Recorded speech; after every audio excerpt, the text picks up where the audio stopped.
말씀 보겠습니다. 창세기 1장 27절부터 28절까지의 말씀입니다.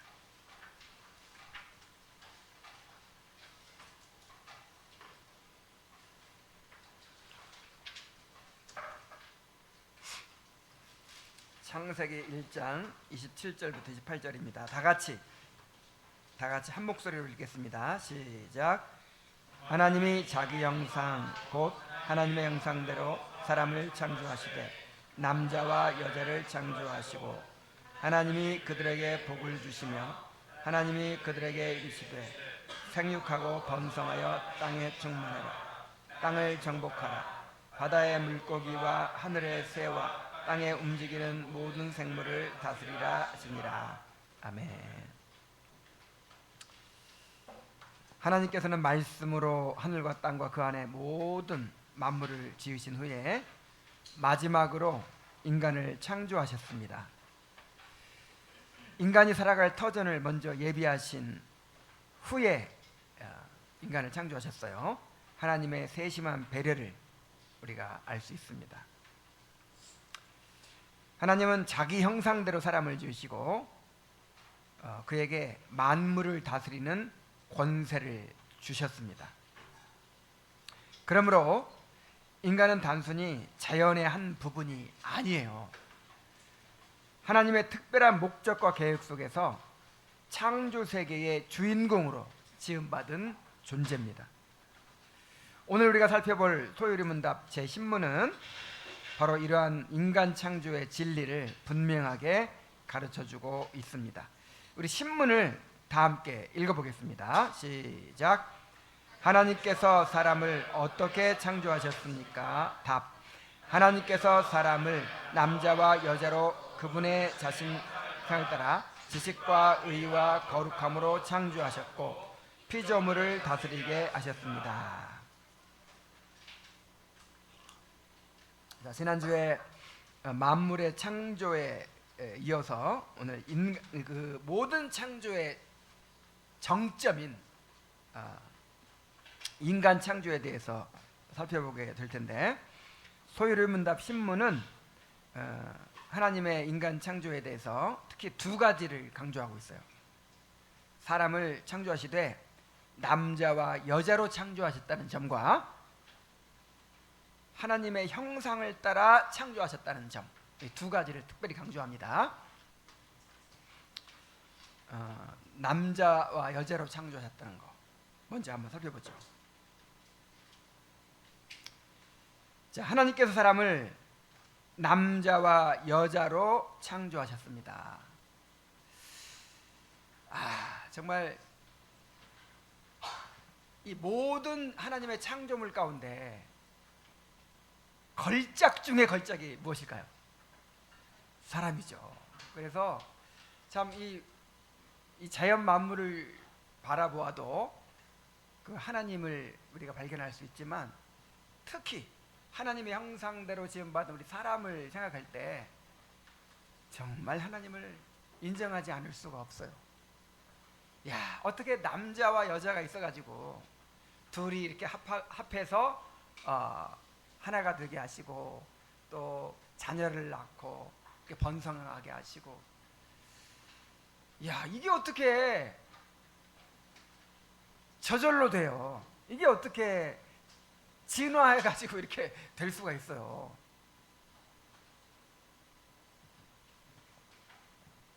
남자와 여자로 창조하신 이 기가 막힌 섭리를 생각해봐도 정말 하나님의 그 놀라운 지혜를 우리가 엿볼 수가 있습니다. 자, 남자와 여자로 왜 창조하셨을까요? 그냥 애초에 그냥 완전한 한 사람으로 만들어서, 남자도 아니고 여자도 아니고, 천사는 남자도 아니고 여자도 아니죠? 천사는 성이 없어요. 그런데 사람은 남자와 여자를 창조하셔가지고 서로 합하여 하나가 되게 하셨단 말이에요. 자, 왜 이렇게 하셨을까? 이제 그것을 먼저 한번 살펴봅시다. 자, 왜 남자와 여자를 창조하셨을까요? 첫째로 모든 인류가 한 가족이 되게 하신 것입니다.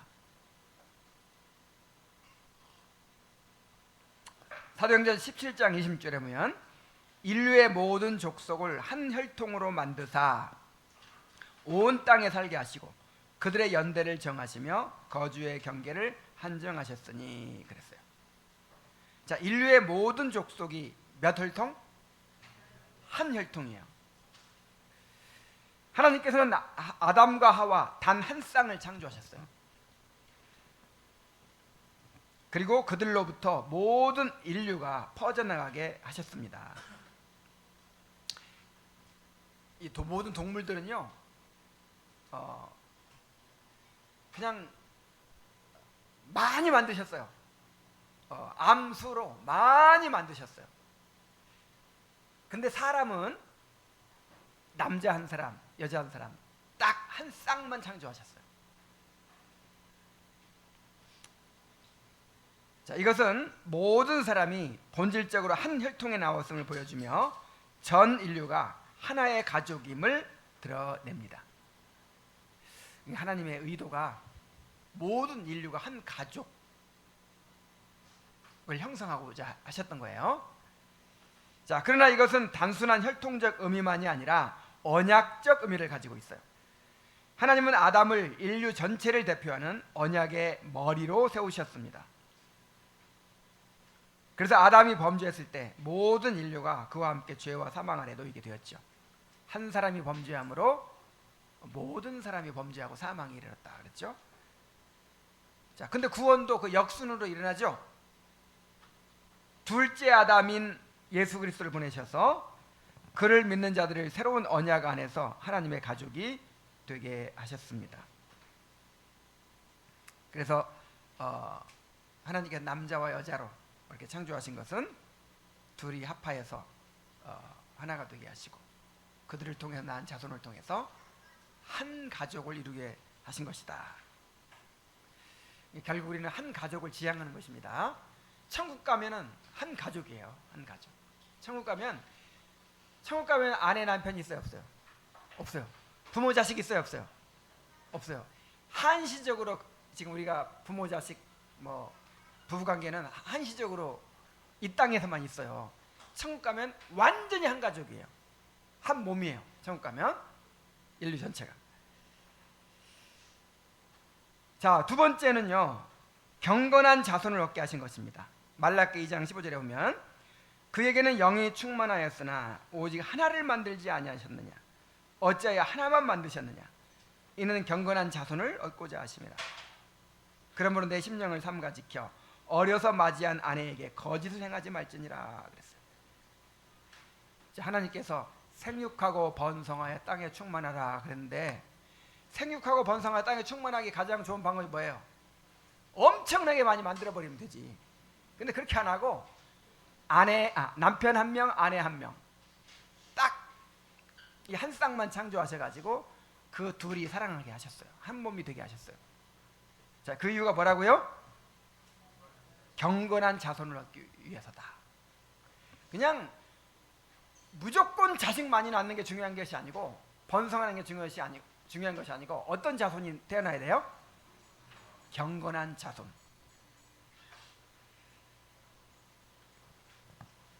부부가 신실한 언약적 연합 안에서 살아갈 때 자녀는 그 사랑과 믿음의 본을 보고 자라며 신앙을 전수받게 됩니다. 하나님이 제정하신 가정은 자녀를 말씀 안에서 양육하고 경건한 세대를 이어가는 토대가 됩니다.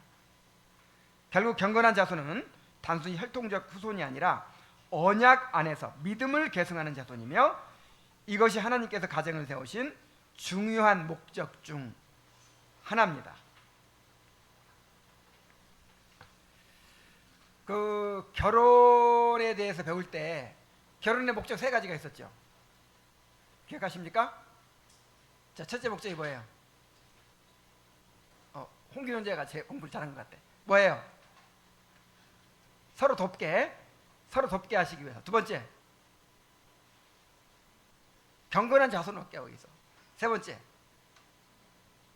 부정을 방지하기 위해서. 그러니까 이 경건한 자손을 얻는 것이 이 결혼의 중요한 목적 중 하나예요. 이 결혼이 없으면 경건한 자손이 생겨요, 안 생겨요? 안 생기잖아. 안 생기면 하나님의 나라가 확장될 수 있어요, 없어요? 없어요. 경건한 자손이 없으면 교회가 세대를 이어서 이어질 수 있어요, 없어요? 없어요. 우리가 굉장히 중요해요. 그래서 결혼은 교회의 일이다 그러는 거예요. 장례는 개인의 일이에요. 가족의 일이에요. 그러나 결혼은 누구의 일이에요? 교회의 일이에요. 교회를 성장시키는 일이고 하나님 나라를 확장시키는 일이에요. 하나님이 그 목적으로 결혼을 제정하신 거예요. 그래서 특별히 어떤 자손? 경건한 자손입니다. 이 경건한 자손을 우리가 낳아서 대를 잇게 하는 것이 이게 정말 하나님 앞에서 엄청난 사명이에요.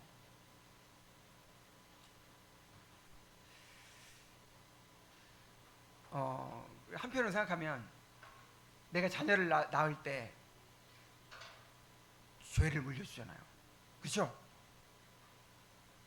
죄를 물려주잖아요. 근데 믿음을 물려주지 않으면 부모의 죄만 물려줘. 그리고 뭘 안 물려줘요? 언약을 물려주지 않고 믿음을 물려주지 않으면 얼마나 참 슬픈 일이에요. 반드시 언약을 계승해야 됩니다. 믿음을 물려줘야 됩니다. 자, 경건한 자손을 얻게 하신 것이고 세 번째로는 서로 협력하여 하나님께서 주신 사명을 감당하게 하신 것입니다. 하나님은 사람에게 생육하고 번성하여 땅을 정복하고 다스리라는 사명을 주셨어요. 그래서 아담이 이제 땅을 정복하고 다스리라 이런 명령에 따라서 아담이 맨 처음에 무슨 일을 했죠? 동물들에게 이름 주는 일을 했죠. 동물들을 다 체계적으로 분류하는 그런 일을 했어요. 이제 아담이 다스리는 아담의 말하자면 휘하에 있는 존재들이니까 아담이 다 파악을 해야죠. 그래서 이름을 주는 일이에요. 이름을 준다는 것은 이게 주권을 의미해요. 하나님의 이름을 주시죠. 이름을 준다는 건 뭘 의미해요? 너는 내 거다 그 뜻이에요. 근데 이 모든 만물이 누구 건데? 하나님 건데 아담에게 이름을 짓도록 하시는 거예요. 그러니까 아담에게 그 권세를 이름하시는 거죠. 그래서 아담이 이제 모든 동물들을 다 이렇게 분류하고 파악하고 이제 그런 일을 했어요. 이름을 줬어요. 그러면서 가만 보니까 다 짝이 있어. 다 짝이 있는데 누구만 없어? 나만 없어요. 자, 하나님께서 이거를 스스로 느끼게 하셨어요. 아, 내가 혼자 존재하도록 되어 있질 않구나. 그리고 하나님께서도 사람이 혼자 있는 것이 어떻다? Not good. 좋지 않다. 자, 혼자 있는 건 어때요? 좋지 않아요. 요즘에 그냥 결혼 안 하고 막 혼자 이렇게 늦게까지 그냥 다 회개해야 돼. 노총각들. 노처녀들 마찬가지. 회개해야 돼. 하나님이 좋지 않다 그러시잖아요.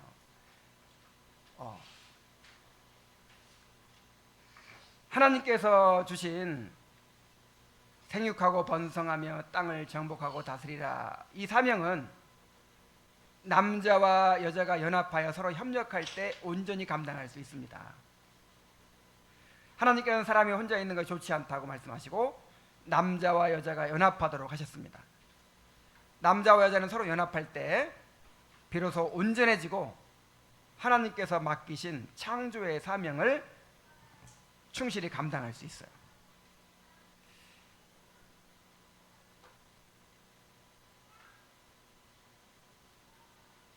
자, 남자 혼자서는 온전치 못하게 하셨어요. 여자 혼자서 온전치 못하게 하셨어요. 남자와 여자가 연합하여 온전한 한 몸이 되게 하셨습니다. 자, 네 번째로 삼위일체 하나님을 반영하는 공동체를 이루게 하신 것입니다. 남자와 여자의 연합은 단순한 협력 관계를 넘어서 사랑 안에서 하나 되는 정말 신비해요. 이는 곧 서로 구별된 세 위격이 하나의 본질을 이루시는 삼위일체 하나님의 연합을 반영하는 것입니다.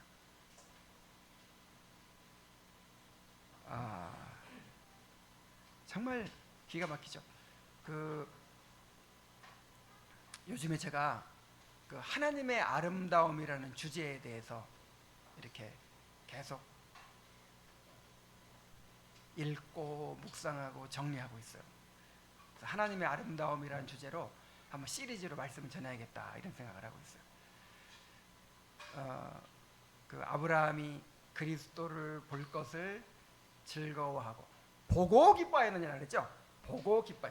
아브라함이 그리스도의 아름다움을 보고 기뻐했잖아요. 그리고 다윗이 평생의 소원이 뭐라 그랬어요?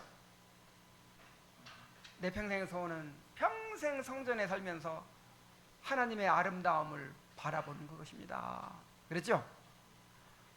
그래서 사실 신앙의 본질은 하나님의 아름다움을 바라보는 데 있습니다. 그러니까 우리의 신앙이 구원마저도 이게 궁극적인 목적은 아닌 거예요. 우리가 구원받은 목적이 있는 거예요. 그게 뭐예요?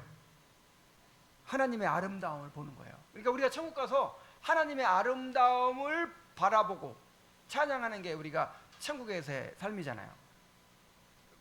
그래서 이 기독교 신앙의 본질은 하나님의 아름다움을 보는 거예요. 근데 그 아름다움이라는 게 뭐냐? 여러분 아름다움이 뭐예요? 자, 이 외모가 아름다운 것도 있고 예술적으로 아름다운 것도 있고 성품이 아름다운 것도 있고 사람은 아름다움을 추구하거든요. 아름다움을 추구하고 아름다움에서 만족을 느끼도록 돼 있거든요. 근데 그 진정한 아름다움이 뭐냐 할 때 미학적으로 진정 아름다움이 뭐냐 할 때 비례, 조화, 연합, 일치, 여기에 아름다움이 있대요. 뭔가가 비례가 이루어지고 조화가 이루어지고 그 다음에 연합이 이루어지고 일치가 이루어지는 거예요. 근데 그것이 외적으로만이 아니라 외적인 아름다움은요 내적인 아름다움의 반영일 뿐이에요. 진짜 아름다움은 성품과 속성의 아름다움이거든요. 근데 비례와 조화와 연합과 일치 이런 것이 이루어지려면 혼자서는 안 된대요. 복수성이 있어야 돼요. 반드시. 근데 삼위일체 하나님이 몇 분이에요? 세 분이 기가 막힌 조화를 이루시고 연합을 이루시고 일치를 이루시고 서로 사랑하시고 너무나 즉히 서로 선하시고 영화로우시고 그래서 삼위일체 하나님이야말로 이 아름다움의 원형이라는 거예요. 아름다움. 모든 아름다움의 원형이 뭐예요? 삼위일체 하나님. 그 삼위일체 하나님의 아름다움을 반영하는 것이 이 모든 창조물이에요. 우리 인간이에요. 그래서 이 삼위일체 하나님의 그 아름다움을 반영하도록 사람을 만드셨는데 남자와 여자로 만드셨어. 남자와 여자가 서로 기가 막히게 서로 보완이 되게 만드셨죠?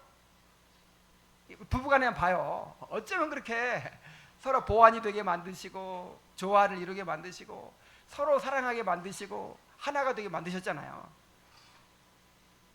정말 너무나도 아름다워요. 여기에 아름다움이 있어요.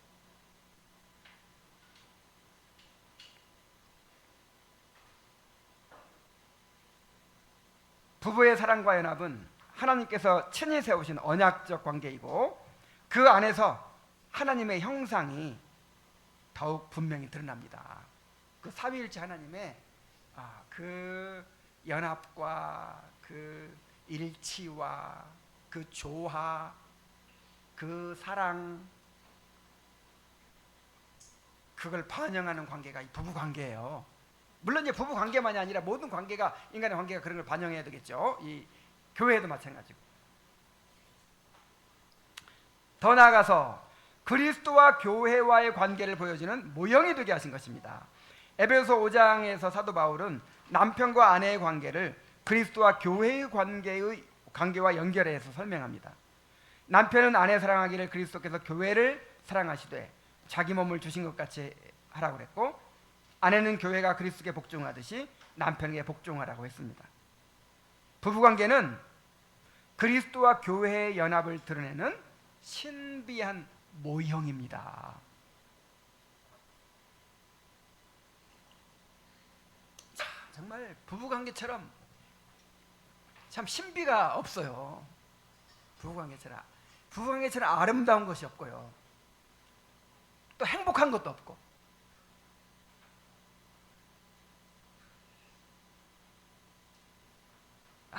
정말 이 부부관계가 삼위일체 하나님의 연합을 반영하고 그리스도와 교회의 연합을 반영하는 거예요.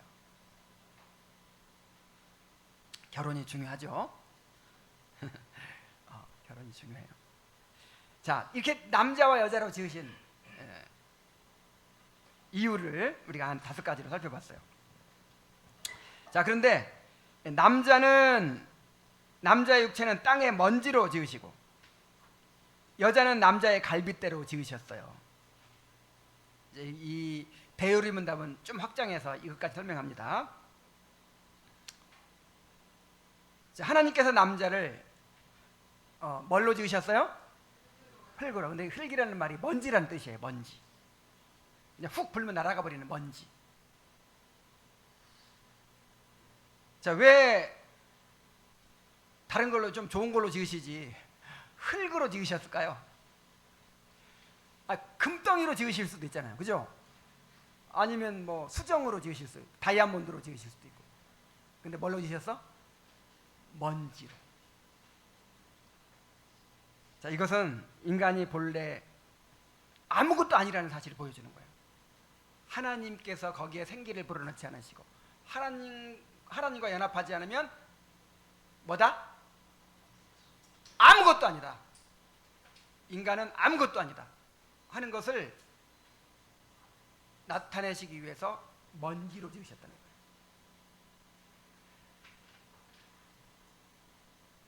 이는 사람이 스스로 교만하지 못하게 하고 오직 창조주 하나님께 의존하며 살아가도록 하시려는 뜻이었습니다. 그래서 칼빈이 그렇게 얘기했어요.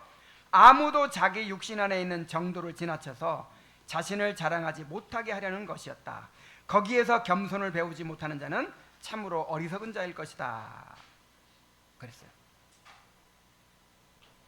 아무리 뭐 똑똑하고 잘난 척해도 결국 뭐예요? 먼지예요, 먼지. 한 줌의 먼지뿐이에요. 그렇잖아요. 하나님께서 생기를 거두어 가시면 금방 그냥 흙으로 돌아가 버리잖아요. 화장터에서 멀쩡하던 사람이 죽었어. 화장터에서 잠깐 몇 시간 동안 이렇게 불에 떼버리니까 어떻게 돼요? 그냥 먼지가 돼버렸어요. 그래, 그거 뿌려버리면 그냥 끝나잖아요. 하나님이 없으면 나는 뭐다? 먼지일 뿐이다. 기억하시기 바랍니다.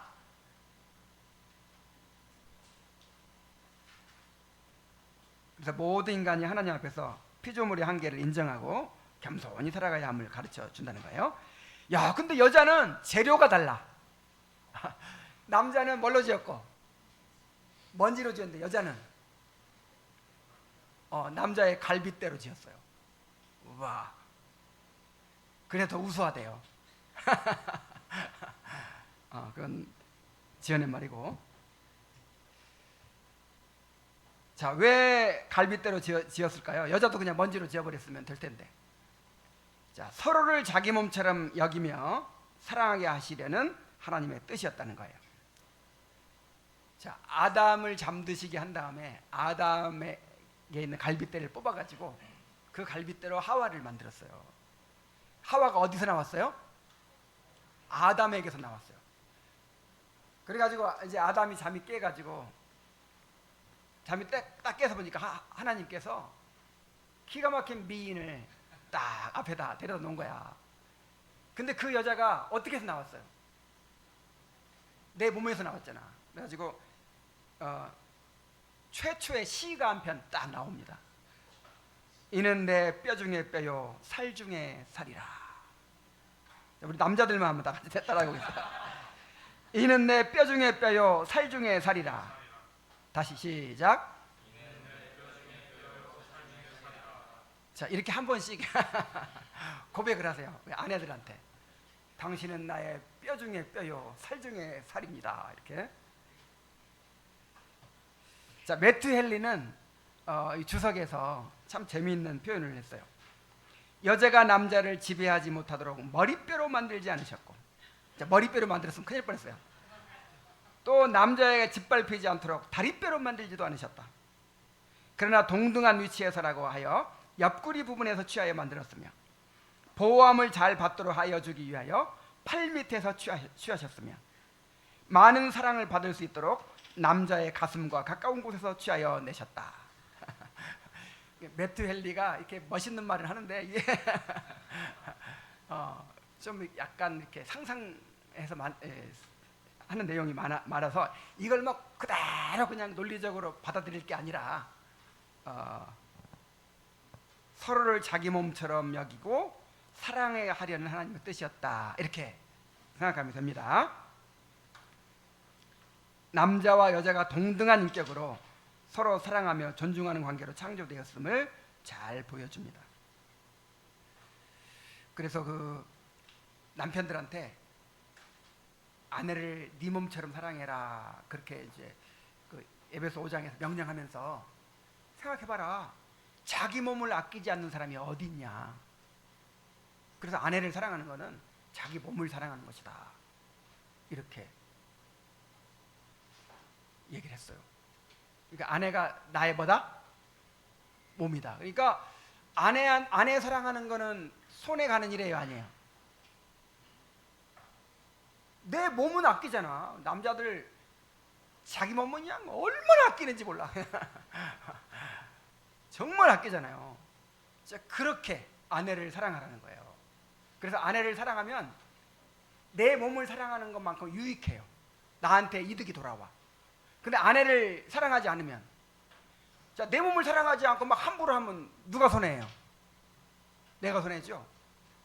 결국 후회하게 돼요. 어리석은 사람들이 이렇게 아내하고 그냥 싸우고 그냥 자기 손해 나는지도 모르고 막 그렇게 하는 거예요. 자, 아내를 사랑하십시오. 아내 사랑하는 건 내 몸 사랑하는 것입니다. 자, 그런데 이것은 장차 교회가 그리스도의 죽음을 통해 탄생하고 그분의 몸된 지체가 될 것을 예표하는 모형이기도 합니다. 아담의 갈비뼈를 뽑아가지고 하와를 만드셨듯이 예수 그리스도의 죽으심을 통해서 교회가 나왔어요.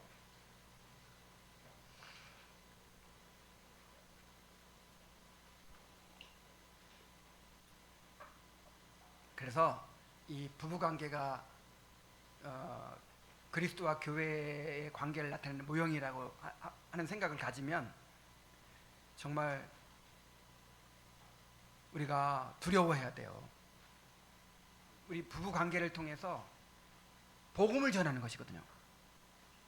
이 부부관계를 통해서 하나님의 그 삼위 하나님의 그 연합을 드러내는 것이고 반영하는 것이고 또 그리스도와 교회의 관계를 드러내는 것이거든요.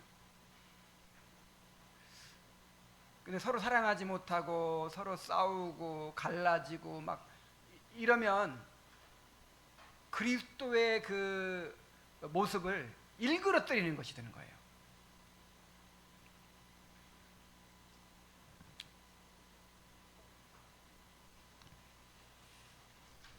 자, 그래서 남자와 여자로 지으신 목적을 우리가 살펴봤습니다.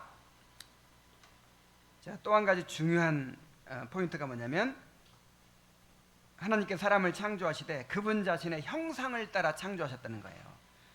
창세기 1장 26절로 28절 다시 보면 하나님이 이르시되 우리의 형상을 따라, 이제 삼위 하나님이 서로 의논하시는 거죠. 우리의 형상을 따라 우리의 모양대로 우리가 사람을 만들고 그들로 바다의 물고기와 하늘의 새와 가축과 온 땅과 땅에 기는 모든 것을 다스리게 하자 하시고. 자, 하나님의 형상이라는 것이 무엇입니까? 먼저 이 단어의 뜻부터 한번 살펴보겠어요. 자, 형상이라는 말은 히브리어로 첼렘이라고 하는데 어떤 대상을 나타내기 위해 만들어진 이미지나 모형을 의미합니다. 자, 뭐가 있어요? 세종로에 있는 이순신 장군 동상, 요게 형상이에요. 요게 첼렘이에요. 아니면 초상화이죠, 초상화. 뭐 세종대왕의 모습을 그린 초상화 뭐 이런 게 있죠. 이게 형상이에요. 자, 어떤 대상을 나타내기 위해 만들어진 이미지나 모형, 요게 형상이에요. 근데 형상이라고만 하지 않고 모양이라고 했죠. 이 모양이라는 말은 닮은 꼴이란 뜻이에요. 형상을 만들 때는 닮게 만들어요, 다르게 만들어요? 닮게 만들죠. 그래서 형상과 모양, 이 말은 같은 뜻이에요. 히브리어의 그 히브리 문학에 보면 이 동의 반복법이라는 게 있어요. 같은 뜻을 가진 단어를 반복함으로써 강조하는 거죠. 그래서 이 히브리 문학의 이 기법을 이제 몰랐을 때는 형상이라는 게 뭐고 모양이라는 게 뭘까 해가지고 형상은 뭐고 모양은 뭐다 막 이런 이제 막 해석들이 나오고 그랬는데 나중에 이제 그 히브리 문학의 특징을 알고 나서는 이게 동의 반복법이구나, 동의적 반복법이구나 하는 것을 알게 됐죠. 자, 따라서 하나님의 형상은 인간이 본질과 내용에 있어서 하나님을 닮았다는 뜻이며 동시에 그 존재 목적과 역할에 있어서 하나님을 대표하고 반영한다는 의미를 가지고 있어요. 자, 하나님의 형상이 뭐예요?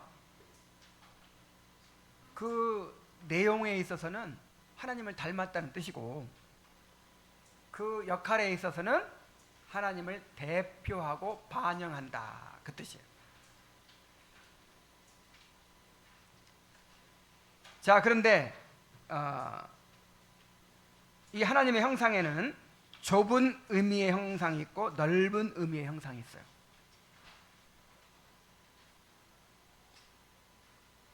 자, 하나님의 형상은 주로 영혼에 대한 얘기입니다. 자, 뭐에 대한 얘기? 영혼에 대한 이야기.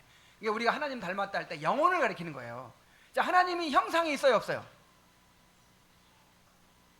하나님 몸이 없잖아요. 그러니까 우리 몸이 뭐 하나님 닮았다 이렇게 이야기하기 어려워요. 우리가 닮았다는 건 뭐가 닮았다는 거예요? 영혼이 닮았다는 거죠. 그래서 하나님의 형상은 영혼에 대한 얘기다 이렇게 생각하면 돼요. 근데 그 영혼이 우리가 하나님을 닮았는데 그 하나님을 닮았는데 좁은 의미의 하나님의 형상이 있고 넓은 의미의 하나님의 형상이 있다는 거예요. 자, 좁은 의미의 하나님의 형상은 지식, 거룩함, 의로움입니다. 자, 좁은 의미의 하나님의 형상이 뭐라고요? 거룩함, 의로움. 이는 타락 이전에 아담과 하와에게 충만히 있었지만 타락으로 인해 상실된 부분을 가리켜요. 자, 좁은 의미의 하나님의 형상이 지식과 거룩함과 의로움이라는 걸 어떻게 알아요? 신약 성경에 나와 있어요. 골로새서 3장 10절에 새 사람을 입었으니 이는 자기를 창조하신 이의 형상을 따라 지식에까지 새롭게 하심을 입은 자니라. 지식, 여기서 지식이 나오죠. 그래서 이제 구원은 하나님 형상을 회복하는 건데 먼저 뭐가 회복돼요? 지식이 회복된다. 그 다음에 에베소 4장 24절에 보니까 하나님을 따라, 하나님의 형상을 따라 그 말이에요. 하나님의 형상을 따라 의와 진리의 거룩함으로 지으심을 받은 새 사람을 입으라 그랬어요. 하나님의 형상은 의로움, 의가 있고 진리는 지식과 같은 거예요. 그 다음에 또 뭐가 있어요? 거룩함이 있어요. 그래서 세 가지가 뭐예요? 지식, 거룩함, 의로움. 다시 뭐예요? 지식, 거룩함, 의로움. 이건 좁은 의미의 하나님의 형상인데 이 형상은 창조 받았을 때는 있었지만 타락하고 나서 없어진 것이다. 그리고 구원받을 때 다시 생겨나는 것이다. 이렇게 기억하시면 되겠어요. 자, 지식이 뭡니까? 지식은 하나님을 아는 바른 지식과 하나님께서 창조하신 세계를 질서 있게 이해하는 지혜를 의미합니다. 자, 거룩함은 하나님께 구별되어 그분과 교제하며 그분을 즐거워하는 성품을 가리킵니다. 의로움은 하나님의 말씀과 뜻에 온전히 순종하는 상태를 의미합니다.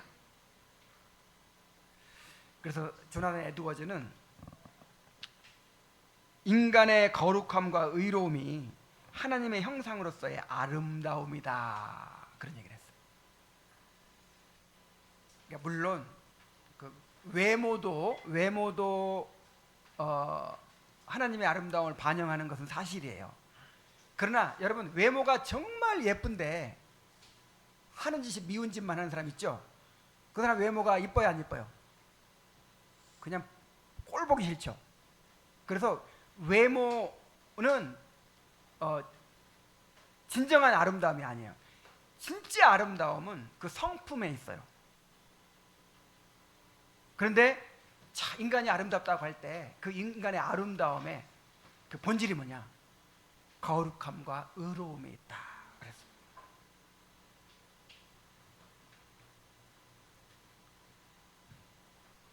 하나님께서는 인간의 마음속에 하나님의 법을 기록해 주셨습니다. 이걸 자연법이라고 하죠. 그리고 단순히 법을 알게 하실 뿐 아니라 그 법을 지키고 성취할 수 있는 능력, 하나님의 법을 지킬 수 있는 능력, 그걸 원의라고 하는데 지식, 거룩함, 의로움을 가리켜요. 원의, 원래의, 하나님의 법을 지킬 수 있는 능력, 여기 뭐라고요? 지식과 거룩함과 의로움.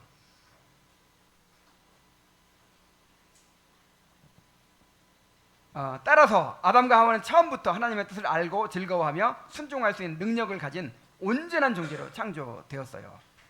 자, 이것이 이제 좁은 의미의 하나님의 형상이에요. 그런데 넓은 의미의 또 하나님의 형상이 있어요. 넓은 의미의 하나님의 형상은 인격성, 도덕성, 관계성 등과 같이 인간 안에 심겨진 본질적인 특성을 가리킵니다. 자, 넓은 의미의 형상은 뭐라고요? 뭐예요? 인격성. 인격성은 지정의가 인격성이죠. 그 다음에 도덕성, 옳고 그름을 분별할 수 있는 그런 속성. 그 다음에 관계성, 서로 사랑하고 관계를 맺고 하는 능력. 자, 이러한 요소들은 타락 후에 없어졌어요? 남아있어요? 그대로 남아있어요. 그래서 인간은 타락으로 인해 심각하게 훼손되었음에도 불구하고 여전히 하나님의 형상을 지닌 존재로서의 존엄성을 갖습니다. 그래서 타락한 인간도 하나님의 형상이라고 말해요. 타락한 인간도 하나님의 형상을 지니고 있다, 이렇게 말하죠. 왜냐하면 넓은 힘의 형상이 아직 남아있기 때문에. 자, 그러나 하나님의 뜻에 순종할 수 있는 능력, 다시 말해서 좁은 의미의 하나님의 형상, 지식과 의로움과 거룩함을 잃어버렸기 때문에 이 남아있는 넓은 의미의 형상이 바르게 기능을 할 수 있어요, 없어요? 없죠. 인격성과 도덕성과 이 관계성, 이런 것들이 바르게 기능을 할 수가 없죠. 다 왜곡되어 버렸어요. 불완전한 상태에 머물 수밖에 없습니다. 여기서 한 가지, 이제 우리 육체에 대해서 좀 생각해 볼 필요가 있어요. 하나님의 형상은 주로 영혼을 가리킵니다. 그러니까 하나님의 형상하면 뭘 생각해야 돼요? 우리 영혼. 자, 그러나 인간의 육체 또한 하나님의 형상을 반영한다고 할 수 있어요. 칼빈은 사람의 몸을 비롯해서 하나님의 형상으로 장식되지 않은 부분은 한 군데도 없다, 이렇게 말했습니다. 사람은 영혼과 육체가 결합된 존재입니다. 영혼은 육체를 통해서 활동하며 육체 없이도 존재할 수 있지만 그 상태는 불완전해요.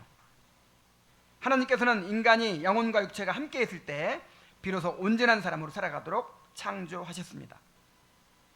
자, 천사는 육체가 있어요, 없어요? 없어요. 천사는 육체가 없기 때문에 생육하고 번성하지 못하고 인간처럼 한 혈통으로 이어지는 가족 공동체를 형성할 수도 없습니다. 또한 인간이 누리는 깊고 풍성한 감정적 교제를 나누지 못합니다. 천사가 더 우수해요? 인간이 더 우수해요? 그렇죠. 인간은 몸을 가지고 있잖아요. 예수 그리스도께서는 성육신을 통해 영원히 몸을 입으셨습니다. 그분은 우리와 같은 혈통이 되셨고 십자가와 부활을 통해서 영광스러운 몸의 첫 열매가 되셨습니다. 그래서 우리에게 이 몸이 주어진 것도 얼마나 큰 축복인가 하는 것을 알 수 있습니다. 그래서 그 이원론자들이 있죠. 이원론자들. 육체는 부정한 것이고 영혼은 순결한 것이다. 이게 맞아요? 틀려요? 맞아요? 틀려요? 틀려요. 우리는 지금 육체도 부정하고 영혼도 부정해. 다 죄로 다 오염되어 있어요. 자, 구원받을 때 영혼만 구원받고 육체는 그냥 다 없어져 버리고 만다. 맞아요? 틀려요? 영혼도 구원받고 뭐도 구원받아요? 육체도 구원받아요. 지금 우리의 구원이 육체 구원이 남아 있잖아요. 그래서 육체도 우리가 구원받게 될 것이고 육체도 아름답게 변화될 것입니다. 자, 하나님의 형상은 타락으로 훼손되었으나 그리스도 안에서 회복되고 완성됩니다. 인간은 중생을 통해서 새 사람을 입고 다시 하나님의 형상을 부여받게 됩니다. 그리고 이 형상은 성화의 과정을 통해서 점점 더 온전하게 되며 성령의 역사로 그리스도의 형상을 닮아가게 됩니다. 결국 성도는 마지막 날 영화의 단계에서 비로소 완전하고 영광스러운 하나님의 형상으로 회복이 될 것입니다. 그래서 우리가 이제 그 하나님의 형상을 완전히 회복하게 될 텐데, 하나님의 형상으로 완성이 될 텐데, 그 완성된 모습을 보니까 누구 같아요? 그리스도와 똑같아요. 그리스도. 예, 그리스도가 하나님의 형상의 완전체죠. 그래서 우리는 그리스도를 닮아가는 거예요. 그리스도를.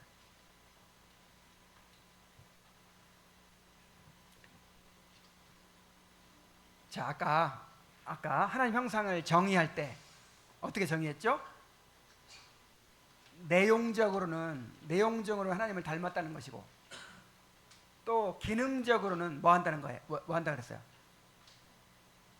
하나님을 대신해서 만물을 다스리는 권세를 의미한다. 다시, 내용적으로는 뭐라고요? 하나님을 닮았다는 것이고, 기능적으로는 하나님을 대신해서 다스리는 것을 의미한다. 자, 그래서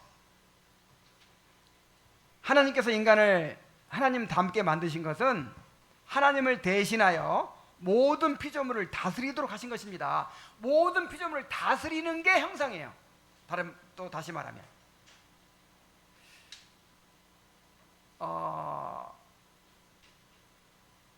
옛날에 이제 그 황제가 자기를 대신해서 이 분봉왕을 세웁니다. 이 분봉왕이라는 것은 황제가 내가 다 다스릴 수가 없으니까 일정한 땅을 맡겨가지고 다스리게 하는 걸 분봉왕이라고 그래요. 헤롯도 분봉왕이었죠. 로마 황제의 분봉왕. 그 분봉왕을 세우는데 황제 대신 황제를 대신해서 다스리는 사람을 또 이 형상이라고 했어요. 하나님의 그 황제의 형상.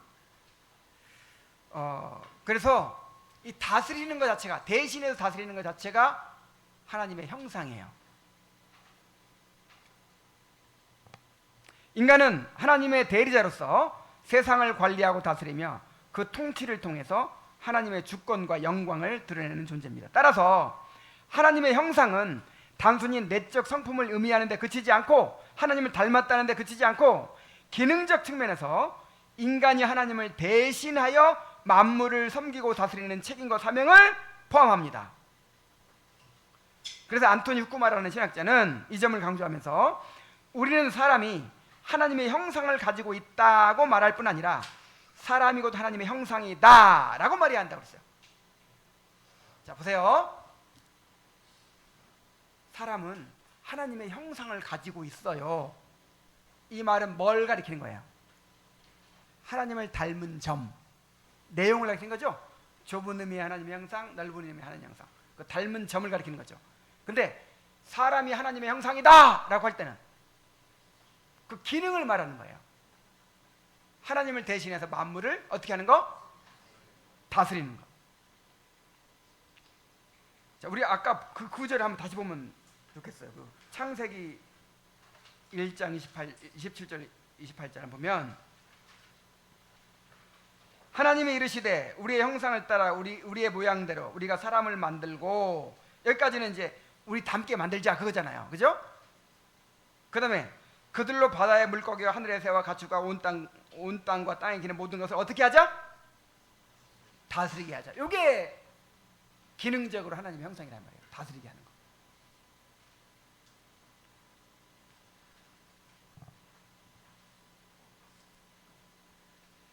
자, 이제 결론입니다. 하나님께서 지으신 창조 세계를 바라보면서 그 안에 드러나는 하나님의 영광을 우리가 묵상해야 됩니다. 그 가운데서도 창조의 절정인 인간의 창조를 깊이 묵상하고 인간을 향한 하나님의 특별한 목적과 은혜를 깊이 깨닫게 되어야 합니다. 시편 기자는 하나님의 창조하신 세계를 묵상하다가 인간의 창조를 생각하며 그 놀라운 섭리에 감격하여 이렇게 고백했습니다. 시편 139편 14절 함께 읽어봅시다. 시작. 내가 주께 감사하오며 나를 지으심이 신묘막측하심이라. 주의 행사가 기이함을 내 영혼이 잘 아나. 여러분 이렇게 감탄해 본 적 있어요? 우리 내 자신을 지은 걸 생각하면서, 또 우리 부부를 생각하면서, 남자와 여자로 지으시고 서로 연합하게 살게 하신 걸 생각하면서, 이야, 하나님께 나를 지으심이 신묘막측하다. 근데 어떤 사람은 신묘망측하다. 자, 신묘망측만 느껴. 정말 야, 아름다운 꽃을 보면서, 그 별을 보면서, 이야, 하나님이 창조하신 세계 놀랍다, 이렇게 놀라기도 하는데, 우리 그 창조의 걸작품, 창조의 절정, 창조의 목적인 이 사람을 보면서는 어떻게 해야 돼요? 그냥 기절해야 돼. 이야, 정말 하나님이 지으심이 신묘막측하다. 그렇지 않습니까? 이렇게 걸작을 만들어 놨더니 그냥 망측하게 여기고 있어. 시편 8편 4절 6절을 한번 또 같이 읽어봅시다. 시작. 사람이 무엇이기에 주께서 그를 생각하시고 인자가 무엇이기에 주께서 그를 돌보시나이. 그를 하나님보다 조금 못하게 하시고 영화와 존귀로 관을 씌우셨나이. 주의 손으로 만드신 것을 다스리게 하시고 만물을 그의 발 아래 두시고. 이야, 정말 우리가 이 인간 창조에 대해서요, 정말 하나님을 찬양하고 감사해야 돼요. 피조물이잖아요, 피조물. 근데 하나님의 형상으로 지으셨다니까요. 자유의지를 주셨어요. 인격을 주셨어요. 하나님과 교제하게 만드셨어요. 하나님과 언약을 맺고 하나님과 교제하는 존재로 만드셨어요. 이야, 그리고 하나님을 대신해서 만물을 다스리도록 만드셨어요. 그래서 우리는 우리를 지으신 하나님을 생각하면서 인자가 무엇이기에 주께서 그를 생각하시며 사람이 무엇이기에 그를 돌보시나이까 감격해야 됩니다. 우리를 누구보다 조금 못하게 하셨어요? 하나님보다 조금 못하게 하셨다. 그리고 영화와 존귀로 관을 씌우셨다. 또 모든 것을 다스리게 하셨다 그랬잖아요. 자, 하나님의 창조하신 만물을, 하나님의 창조 세계를 묵상하면서 특별히 인간의 창조에 대해서 깊이 묵상하시기 바랍니다. 인간은 하나님의 창조 사역의 정점이자 완성으로 하나님의 본질적 아름다움을 드러내고 반영하도록 지음받았습니다. 하나님의 형상으로 창조된 인간은 신적 아름다움을 인식하고 감상하며 반응할 수 있는 능력을 지녀 하나님의 영광을 드러내는데 동참을 합니다.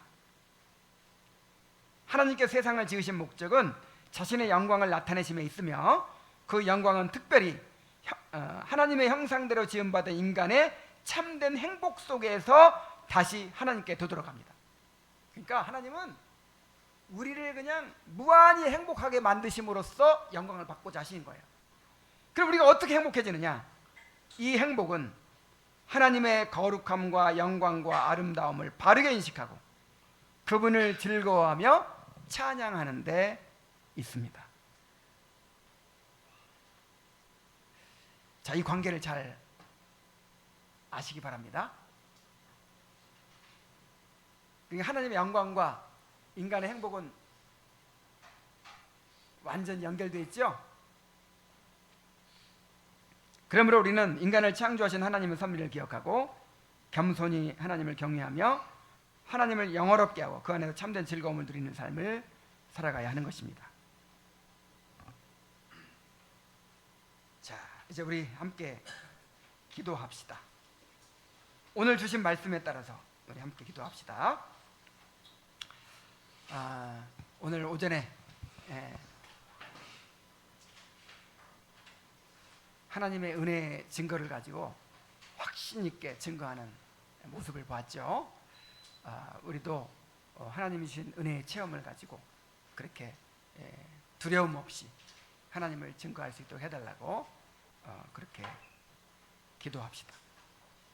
아직 내가 회심하지 못해가지고 나는 그렇게 할 말이 없다 이런 사람이 있다면 정말 나도 이 맹인이 눈을 뜨게 된 것처럼 영적인 눈을 뜨게 해달라고 그렇게 기도하시기 바랍니다. 그리고 그렇게 회심해야 될 영혼들을 위해서 기도하시기 바랍니다. 그리고 하나님의 창조 세계, 그리고 특별히 이 인간을 창조하신 그 놀라운 섭리를 깨닫고 나도 시편 기자처럼 그렇게 하나님의 창조하심이 신묘막측하다는 사실, 그리고 너무나도 감사하다는 사실 깨닫게 해달라고, 또 그 창조의 섭리에 따라 살아갈 수 있게 해달라고 기도하시기 바랍니다. 그리고 우리 오늘 지혜가 왔는데 우리 지혜가 속히 회복되고 또 재발이 되지 않도록 해달라고 기도하시고, 또 제주도에 있는 우리 진상철 형제도 우리에게 주신 은혜를 동일하게 누릴 수 있도록 해달라고 그렇게 기도합시다. 또 우리 교회에 보내주신 새로운 영혼들을 위해서도 기도하시기 바랍니다. 한 5분 동안 함께 기도하겠습니다.